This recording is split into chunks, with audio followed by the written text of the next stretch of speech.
Di akhir Arch Insiden Shibuya, Kenjaku yang saat itu masih diketahui sebagai Kamo Noritoshi mengaktifkan teknik Idol Transfiguration untuk membangkitkan para penyihir yang sudah ia tandai sebelumnya. Orang-orang yang ditandai Kenjaku ini nantinya terbagi menjadi dua jenis yang akan berpartisipasi dalam sebuah permainan kematian yang disebut Cooling Game. Kenjaku memulai mengaktifkan teknik Idol Transfiguration jarak jauh ketika dia dikepung oleh para penyihir Jujutsu yang kala itu dipimpin Yuki Tsukumo. Jenis pertama yang dibangkitkan menjadi penyihir ialah orang-orang yang memiliki struktur otak non-penyihir tetapi memiliki bakat teknik kutukan. Jenis pertama ini membangkitkan orang-orang macam Higuruma Hiromi, Fumihiko Takaba, Remy, sampai Charles Bernard. Jenis kedua yang dibangkitkan ialah orang-orang yang sudah memakan objek kutukan. Jenis kedua ini membangkitkan penyihir zaman kuno macam Ryu Ishigori, Angel, sampai Hajime Kasimu. Para penyihir ini berhasil berinkarnasi dengan menggunakan tubuh orang yang memakan objek kutukan sebagai bentuk kesepakatannya dengan Kenjaku di masa lalu. Nah, kali ini saya akan membahas 10 penyihir zaman kuno yang paling kuat di Jujutsu Kaisen serta nasibnya saat mereka mengikuti Cooling Game. So, kalau begitu tak perlu berlama-lama lagi, mari kita masuk ke pembahasan.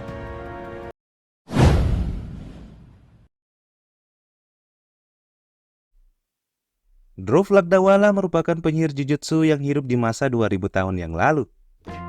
Dia diyakini merupakan salah satu penyihir yang sangat kuat di masa lalu dengan memiliki kemampuan dalam menggunakan Shikigami. Drove memiliki dua Shikigami mandiri yang membuatnya mampu menciptakan domain sendiri dari hasil jejak yang ditinggalkan Shikigami tersebut. Drove dipercaya sudah berinkarnasi sebanyak 2 kali. Sebelum dibangkitkan yang kedua kalinya di Cooling Game oleh Kenjaku, Drove pernah berinkarnasi di masa Perang Sodarawa yang menjadi perang tertua yang terdokumentasikan di Jepang. Saking saktinya Drove, kala itu dia menaklukkan kepulauan Jepang hanya dengan seorang diri. Di inkarnasi keduanya di Cooling Game, Drove berpartisipasi di koloni Sendai. Hanya dalam sekejap, dia langsung bisa memperoleh poin 90. Namun Drove tewas ketika dia sama sekali tak berkutik di hadapan Yuta Okkotsu. Hanya dalam waktu sekejap, Yuta berhasil menghabisinya dengan mudah.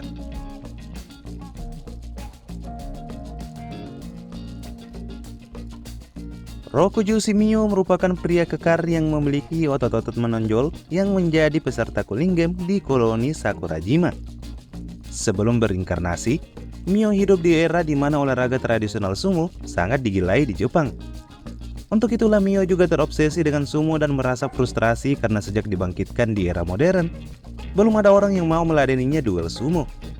Maka tatkala Maki menerima tantangannya untuk berduel sumo, Mio tak kuasa menahan air matanya. Dan ketika mereka bertarung, Mio menciptakan Simple Domain yang menjadi arena sumonya. Di dalam domain inilah, Mio mengajarkan Maki cara bertarung dengan rileks agar potensi kemampuan bisa keluar dengan maksimal. Mio tahu kalau selama ini Maki sulit fokus dan terlalu overthinking terhadap kekuatannya. Ini dikarenakan Mio bisa membanting Maki berkali-kali di dalam domainnya. Setelah diajari Mio bagaimana cara memperoleh kebebasan di dalam pertarungan, Maki pun merasakan sesuatu yang sangat luar biasa pada dirinya. Maki pun akhirnya benar-benar mengerti potensi kekuatannya berkat duel sumonya dengan Mio tersebut. Dan sesaat setelah mengerti, Maki berhasil membanting Mio setelah mengalami 1000 kali pertarungan. Uniknya, di dalam Simple Domain Mio yang memiliki penghalang ini, waktu berputar dengan sangat cepat. 1000 pertandingan sumo di dalam domain Mio hanya sekitar 1 menit jika dihitung dari luar domainnya. Dan ketika penghalang domain Mio runtuh, Maki muncul dalam keadaan kondisi terbaiknya.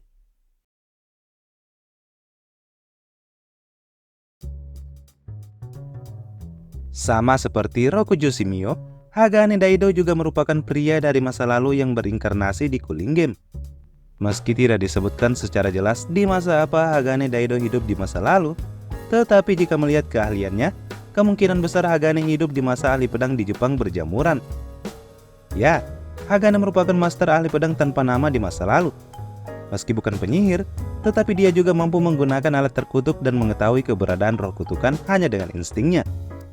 Ketika pertama kali dibangkitkan, Hagane mengalami pengalaman serupa Mio, di mana dia menemukan tempat baru yang orang-orangnya sama sekali tidak membawa katana. Ketika menemukan Maki dengan pedang pembebasan jiwanya, Hagane langsung menunjukkan keahlian berpedangnya yang tiada tara. Maki bahkan tidak menyadari pedang yang direbut oleh Hagane ketika Hagane mendekatinya. Ketika pedang Maki berada di tangannya, Hagane langsung mengetahui aura keberadaan roh kutukan Naoya dan langsung menebasnya kala itu. Setelah melihat fenomena ini, Maki langsung terheran mengingat ada pria yang tanpa energi kutukan yang ternyata jauh lebih kuat darinya. Dari sinilah Maki akhirnya belajar dan Mio yang mengajarinya di dalam simpul domainnya akhirnya bisa mengeluarkan kekuatan maksimalnya. Menurut Hagane, era saat ini adalah era di mana pendekar pedang dan jiwa mereka tidak terhubung dengan katana. Hasilnya, tidak banyak pendekar pedang yang memiliki keterampilan seperti dia. Ketika terjebak di dalam domain expansion Naoya, Hagane bahkan masih bisa melakukan perlawanan dengan menyerang Naoya. Sayangnya, Hagane mengalami luka ketika Naoya berhasil melukai tangannya sehingga hampir putus. Untung saja saat itu Maki menyelamatkannya dengan membunuh Naoya sehingga nyawa Hagane pun terselamatkan. Namun sampai saat ini, nasib Hagane belum diketahui pasca ia bertemu dengan Maki dan Kamunori Toshi di koloni Sakurajima.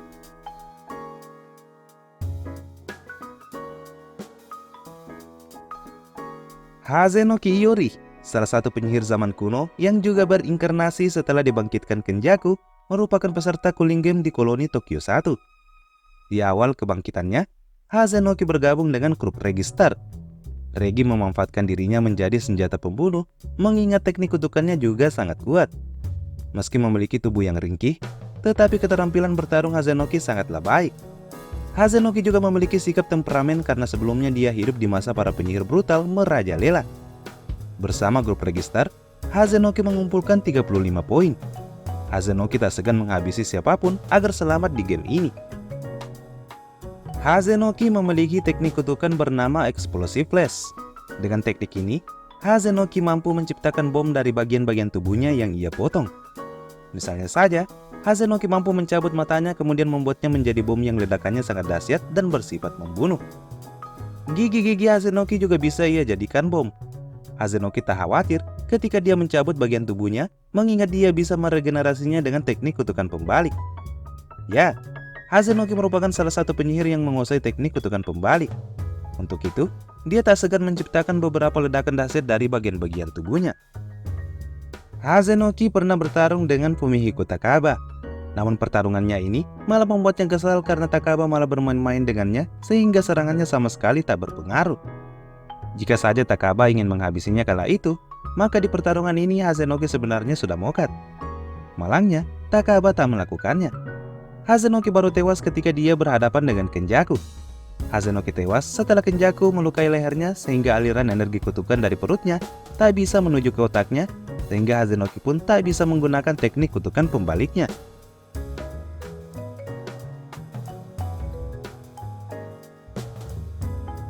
Registar, salah satu penyihir masa lalu yang berinkarnasi saat cooling game ini, memiliki penampilan yang cukup ikonik. Rambut gondrong dengan tato bertuliskan kata gigih di lengan kanannya seakan kontras dengan kebiasaannya yang hanya mengenakan kolor. Saat berada di luar, Regi menutupi tubuh bagian atasnya dengan kertas-kertas kwitansi yang nantinya akan ia gunakan saat mengaktifkan teknik kutukannya. Regi merupakan pria yang cukup sadar dengan kebrutalan di permainan kematian ciptaan Kenjaku ini. Untuk itu, dia berusaha mengumpulkan orang-orang terkuat agar bersekutu dengannya agar bisa mengumpulkan poin yang lebih banyak. Usaha Regi pun berhasil karena dia pada akhirnya bisa mengalahkan para peserta yang lebih lemah dari timnya. Sebelum mengalahkan musuh-musuhnya, Remi yang berwajah cantik ditugaskan untuk menjebak para musuhnya dengan membawanya ke tempat persembunyian Regi dan kawan-kawan. Bisa dibilang, Regi baru merasakan pertarungan dahsyat ketika dia berhadapan dengan Megumi Fushiguro. Di momen inilah Regi memperlihatkan teknik kutukannya yang bernama Contractual Recreation atau dalam bahasa Jepangnya berarti Saikeso. Teknik kutukan Regi ini terbilang unik, karena dia mampu mewujudkan seluruh barang ataupun jasa yang tercatat dalam struk atau kwitansi jual beli miliknya. Misalnya saja, jika sebuah kwitansi berisi hasil jual beli mobil, maka Regi bisa mewujudkan mobil di dunia nyata dan menggunakannya untuk menyerang musuhnya. Dan jika dalam struk itu merupakan bukti pembayaran jasa pemijatan di hotel, maka Regi bisa mewujudkannya sebagai penyembuhan luka-lukanya. Untuk menciptakan item-item ini di dunia nyata, maka Regi harus membakarnya lebih dulu dengan energi kutukannya. Dan jika sudah tercipta, item yang berwujud fisik ini akan bertindak seperti Shikigami yang bisa menyerang musuhnya kapanpun ia mau.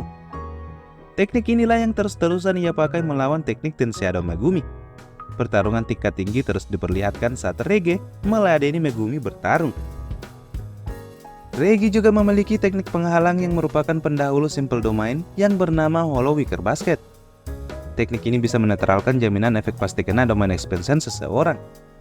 Teknik ini pernah dikeluarkan Regi ketika Megumi mengaktifkan perluasan domainnya yang bernama Chimera Shadow Garden.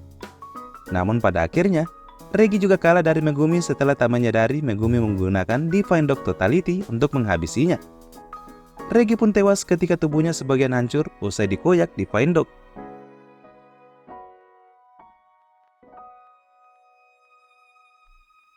Takako Uro merupakan penyihir yang juga hidup di era Heian. Dia adalah kapten dari skuad elit assassin The Sun, Moon, and Star yang berafiliasi dengan klan Fujiwara. Nah, di masa lalu, skuad yang dipimpin Takako juga pernah bertarung dengan Sukuna, meski saat itu, skuadnya tak bisa mengalahkan sang raja kutukan tersebut. Takako merupakan penyihir wanita yang sangat berdedikasi dengan amarah yang membara, serta memiliki fokus dan selalu bertemperamen serius. Ketika dibangkitkan Kenjaku di Cooling Game, Takako menjadi peserta koloni Sendai bersama Ryu Ishigori dan Yuta Okotsu. Takako memiliki penampilan yang sangat unik.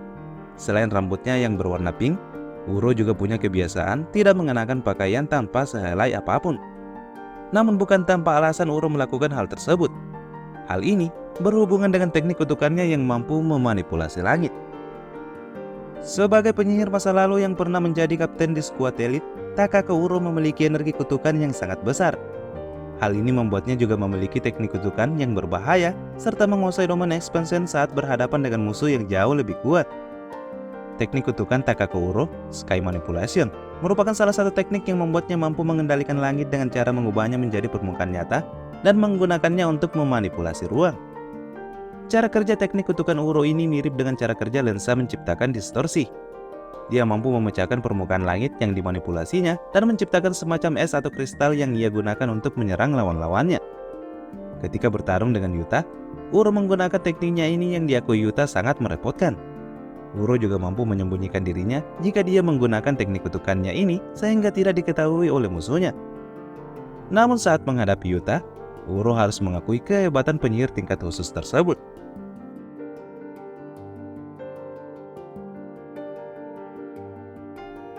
Sama seperti Takako Uro, Angel juga merupakan penyihir Jujutsu yang hidup di era Heian. Namun kebangkitannya di Cooling Game ini terbilang unik karena Angel tidak mengambil alih seutuhnya tubuh wadahnya. Ya, Angel memiliki wadah bernama Kurusuhana, wanita yang dulunya pernah diselamatkan Megumi sewaktu masih kecil. Fenomena Kurusuhana menjadi wadah Angel sama seperti Yuji menjadi wadah Sukuna. Namun karena Angel merupakan penyihir yang baik, tubuh Hana tidak menjadi penjara untuknya. Baik Kurusu dan Angel bisa sama-sama bangkit tanpa ada yang dirugikan satu sama lain. Peran Angel di Cooling Game pun sangat krusial, mengingat teknik kutukannya lah yang dibutuhkan Yuji dan kawan-kawan agar bisa membuka segel prison realm yang mengurung Gojo Satoru kala itu. Angel menjadi peserta Cooling Game di koloni Tokyo nomor 1 bersama Yuji dan Megumi. Mengingat dia hidup di era ribuan tahun yang lalu, Angel memiliki pengetahuan tingkat tinggi perihal dunia sihir yang lebih memadai dibandingkan para penyihir lain. Angel juga lah yang pertama kali menyadari potensi Fumihiko Takaba sebagai penyihir kelas White yang memiliki kekuatan besar. Teknik kutukan Angel sangat ditakuti oleh roh kutukan. Ya, teknik Angel bernama teknik penetralan atau Jujutsiki no Sumetsu. Dengan teknik ini, Angel mampu meniadakan atau menetralkan semua teknik kutukan, termasuk teknik penghalang, segel, roh kutukan, dan objek kutukan tanpa pengecualian. Inilah yang menjadi alasan mengapa Angel dan Kurusuhana bisa berpindah koloni sesuka hati dan dijadikan sosok yang dapat membebaskan Gojo Satoru. Salah satu output maksimum dari teknik pemadaman Angel ini ialah Jacob's Ladder. Sukuna menjadi penyihir yang hampir musnah karena teknik ini. Untung saja, Sukuna mampu memanipulasi Kurusuhana dengan berubah menjadi Megumi untuk menjebak Hana yang membuatnya berhasil melukai Hana sekaligus Angel kala itu.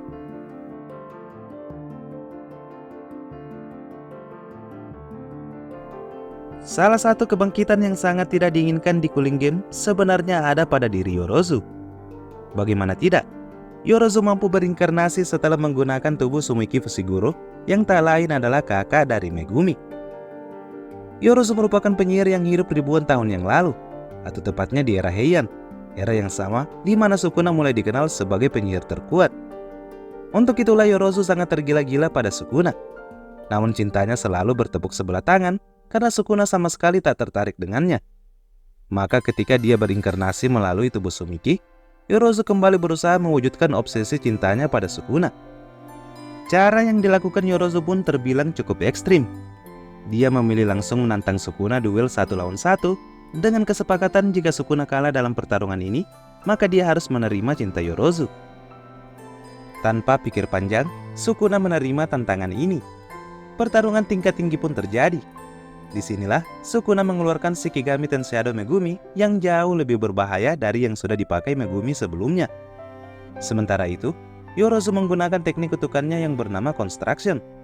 Dengan teknik ini, dia mampu menciptakan benda atau objek dari ketiadaan. Bisa dibilang, teknik Yorozu ini versi yang jauh lebih kuat dari teknik Maizenin. Ada beberapa objek yang pernah dibuat Yorozu untuk membantunya bertarung. Di antaranya adalah sayap serangga, logam cair yang ia jadikan senjata untuk menyerang, serta armor berbentuk serangga yang mampu melindungi seluruh tubuhnya dari serangan musuh. Namun, zat tertinggi yang diciptakan Yorozu ialah True Spear atau bola sejati yang ia gunakan untuk menyerang lawan-lawannya. Bola ini memiliki efek pasti kena karena Yorozu menggunakannya bersamaan dengan perluasan domainnya. Namun serangan ini tak berarti apa-apa ketika Yorozu bertarung melawan Sukuna, karena Sukuna memanggil Mahoraga yang sudah beradaptasi terhadap serangan Yorozu saat itu. Mahoraga pun menghancurkan bola ini dengan mudah sehingga Yorozu pun akhirnya kalah dalam pertarungannya dan kembali mokat yang memupuskan harapannya untuk bersama Sukuna.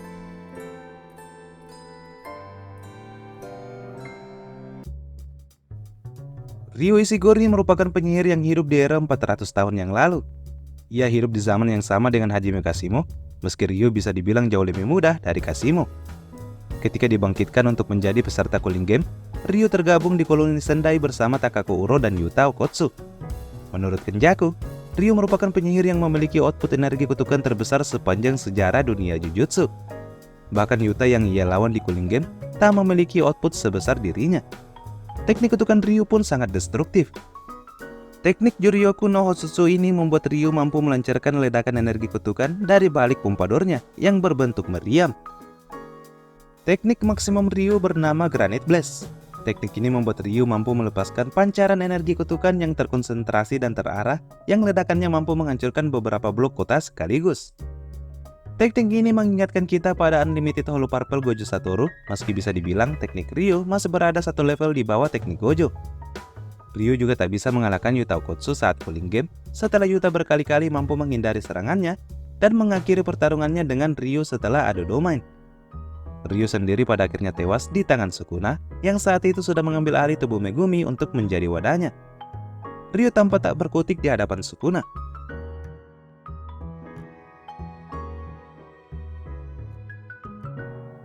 Penyihir zaman kuno terkuat yang dibangkitkan di era modern oleh Kenjaku tentu saja ada pada Hajime Kashimo. Penyihir yang berjuluk Dewa Petir ini juga hidup di masa 400 tahun yang lalu. Semasa hidupnya, Kashimo bisa dibilang merasa sangat kesepian karena tak ada satupun penyihir yang mampu mengalahkannya. Bahkan pertarungannya di masa keemasannya tak membuat dia menggunakan teknik kutukannya sama sekali. Itulah mengapa ketika di usia senjanya, Kashimo menerima tawaran Kenjaku untuk dibangkitkan kembali di era Cooling Game karena dia ingin melawan penyihir terkuat sepanjang masa yang tak lain adalah Ryomen Sukuna. Maka tatkala Kashimo bangkit di era modern, dia langsung mencari keberadaan Sukuna yang saat itu masih berada di dalam tubuh Yuji. Kashimo menjadi peraih poin tertinggi tercepat saat Cooling Game bersama Higuruma. Dia menjadi peserta yang tergabung di dalam koloni Tokyo 2. Kashimo yang hanya dengan memanfaatkan kekuatan fisik dan manipulasi petirnya pernah hampir membunuh panda. Dan tanpa teknik kutukan, Kashimo mampu berakhir imbang saat bertarung dengan Hakari Kinji yang saat itu berkali-kali menggunakan teknik jackpotnya. Kekuatan fisik Kashimo memang tiada tara. Gerakannya pun sangat cepat dan dengan tongkatnya, dia mampu memanipulasi listrik dan menghujamkannya ke lawan-lawannya. Namun ketika kesempatannya untuk melawan Sukuna tiba, Kashimo malah tak bisa berbuat apa-apa. Ya, meski Kashimo akhirnya mengeluarkan teknik kutukan Mythical Beast Ember melawan Sukuna, dia tetap tak bisa mengalahkannya. Ini dikarenakan Sukuna akhirnya mampu berubah ke wujud aslinya yang dilihat Kashimo sebagai wujud kesempurnaan. Kashimo pun tewas ketika Sukuna mengeluarkan jaring dismantel raksasanya ke arahnya. Kashimo tewas tanpa bisa membuat Sukuna mengalami luka fatal sedikit pun. Nah, demikianlah akhir penjelasan saya mengenai penyihir zaman kuno terkuat yang dibangkitkan Kenjaku di Jujutsu Kaisen. Bagaimana menurut kalian? Jangan lupa isi di kolom komentar. Sampai jumpa di postingan selanjutnya. Saya Admin Ruang Sensei, pamit undur diri.